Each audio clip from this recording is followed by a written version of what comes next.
ब्रेकपछि स्वागत छ कार्यक्रम अलग धारमा। अमेरिका र भारतलाई गाली गरेर राष्ट्रवादको नारा घन्काउनमा कुनै बेला एकीकृत माओवादीका अध्यक्ष पुष्पकमल दाहाल प्रचण्डले छलाङ नै मारेका थिए। तर अहिले उनले राष्ट्रियता र सीमा जस्तो गम्भीर विवादमा जनमत संग्रहबाट टुङ्गो लगाउने जस्तो घातक प्रस्ताव गरेका छन्।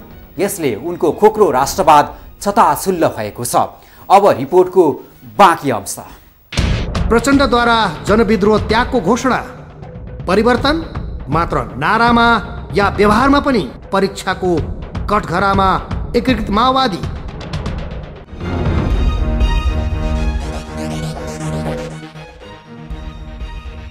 सर्वहाराको पार्टी भन्ने माओवादीले धरातलबाट बहकिएको दृष्टान्त यो महाधिवेशनले देखाएको छ।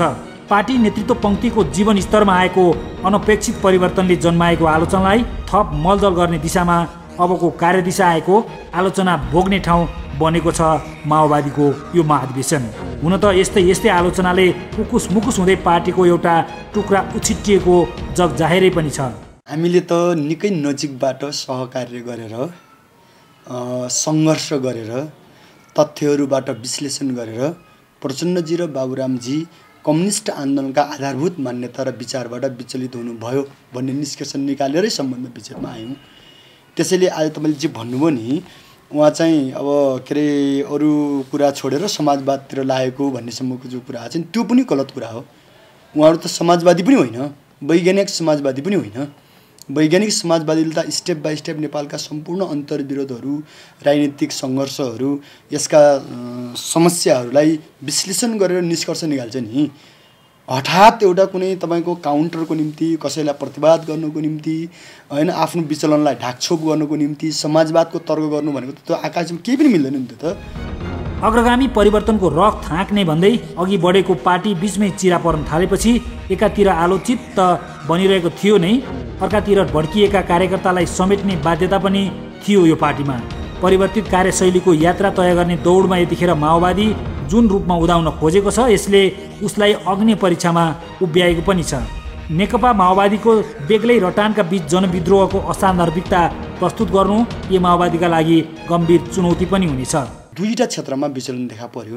एउटा विचारधारात्मक क्षेत्रमा विचलन देखा पर्यो, होइन। वैज्ञानिक समाजवादप्रतिको उहाँहरूको विश्वास नै त्यहाँ धर्मराट भयो, होइन। मार्क्सवादप्रतिकै उहाँहरूको विश्वास चाहिँ कमजोर भयो।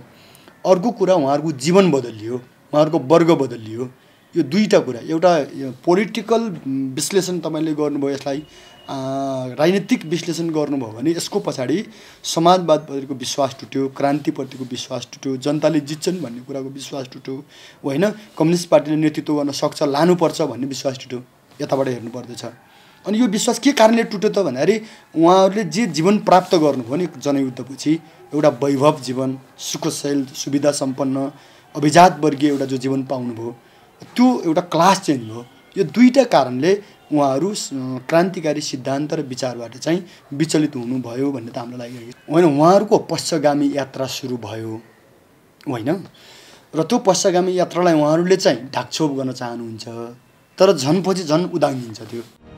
के माओवादीलाई झन चुनौती यो पनि छ कि दशकौँदेखि समाजवादलाई अङ्गीकार गर्दै आएको लोकतान्त्रिक पार्टीका अगाडि समाजवादको बच्चो अनुयायी बन्नका लागि माओवादीलाई आलो काचो ताते गर्नु बाध्यता हुनेछ। मैले चाहिँ शङ्काको दृष्टिले किन हेर्छु भन्दा यसभन्दा अगाडि पनि उहाँहरूले धेरै पटक कहिले शान्ति र कहिले क्रान्तिको कुरा गर्दै आउनुभयो। न त क्रान्तिको प्रक्रिया पुरा भयो, न त शान्तिको प्रक्रिया पुरा भयो। त्यस कारणले म त्यो पार्टीमा छँदाखेरि त एउटा जनयुद्धको परिवेश थियो।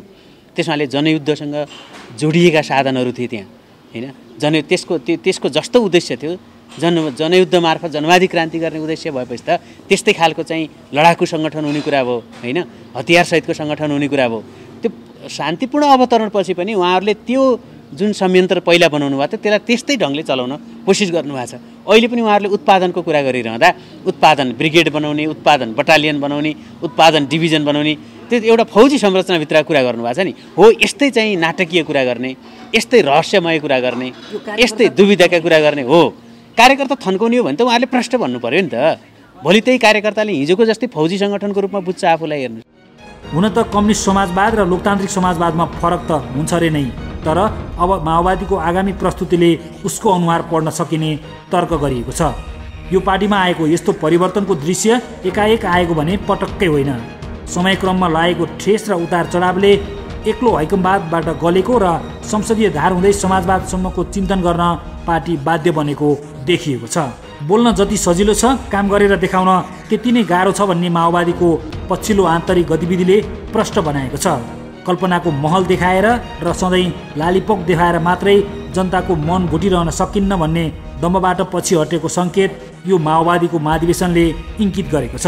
कागजको घर बनाउने बाल सुलभ जिद्दीबाट माओवादी केही व्यवहारिक बन्ने सुरुमा देखिएको यो महाधिवेशनको झलकले देखाउँछ।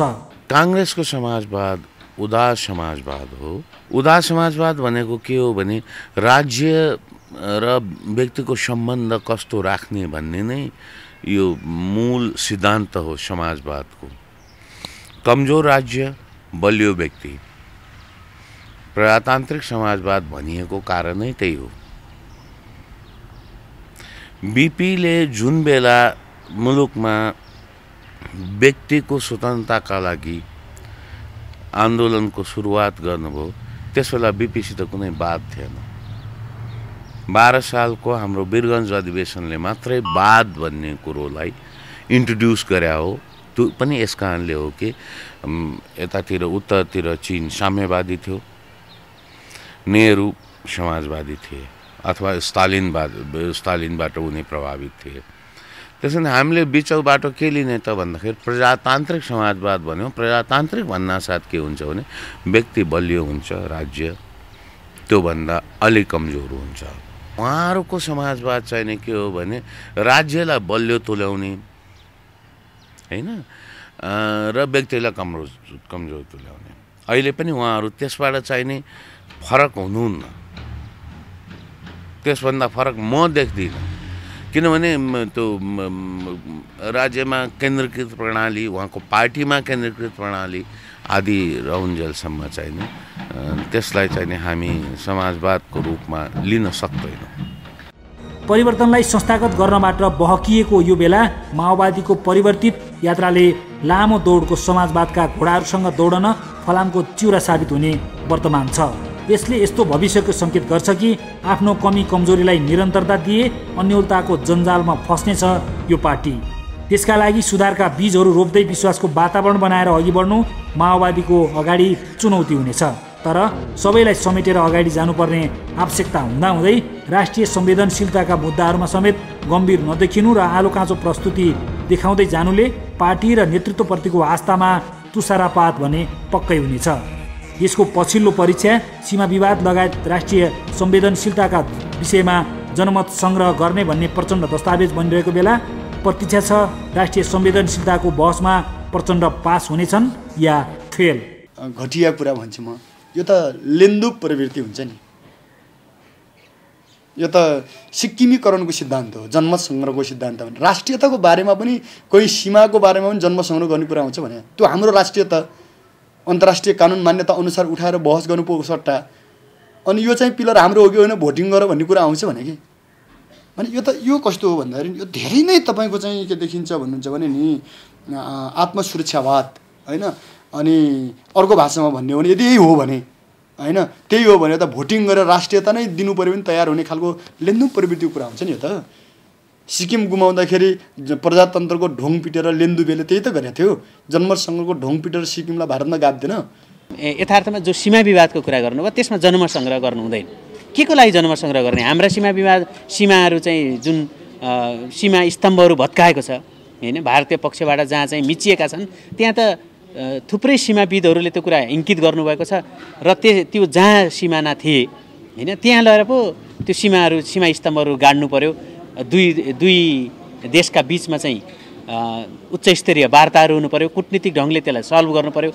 यदि त्यस्तो जनमत सङ्ग्रहै नेपालमा राख्ने कि भारतमा राख्ने हो भनेर गर्ने हो भने त कुमाऊँ गढवालतिर गएर पो गर्नु पर्यो त। त्यो एकचोटि नेपालको थियो होइन, त्यहाँ गएर गर्नुहोस् कि यहाँ अब सीमा विवाद जहाँ छ त्यो त प्रष्टै छ। भारतले चाहिँ सीमा मिचेर सीमा स्तम्भहरू फालेर गरेका छ। त्यहाँ त सीमाविदहरू दुई देशकै जम्मा भएर एउटा कुटनीतिक ढङ्गले यहाँ सीमा थियो भनेर पहिचान गरेर नेपालमा पनि थुप्रै सीमाविदहरू छन्, त्यसमा चाहिँ अध्ययन गरिरहनुभएका चाहिँ व्यक्तित्वहरू छन्, उहाँहरू समेत गएर अनि चाहिँ त्यो हिजोको जहाँ सीमा स्तम्भ थियो त्यहाँ लगाउने हो।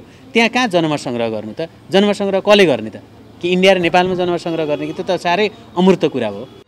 देश दिशाविहीन मोडमा उभिएको छ। यहाँसम्मको यात्रा गराइएका दलहरू पनि एक आपसमा विचलित भएका छन्।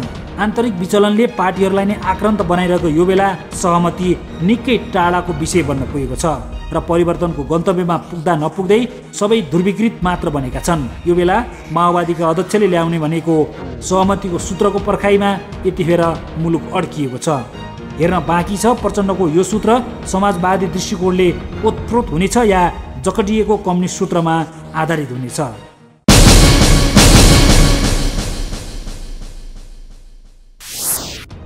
यो थियो सहकर्मी होम लम्साल र लोमस सापागाईले तयार पारेको रिपोर्ट।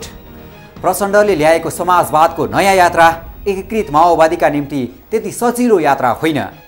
नेपाली कङ्ग्रेसको नारा छोड्दैमा एकीकृत माओवादी बढी क्रान्तिकारी पनि हुने होइन।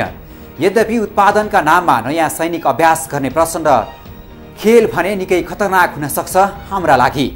प्रचण्डको राष्ट्रवादप्रतिको प्रतिबद्धता त खोक्रो नै भएकोले थप टिप्पणी गर्नु नै व्यर्थ छ।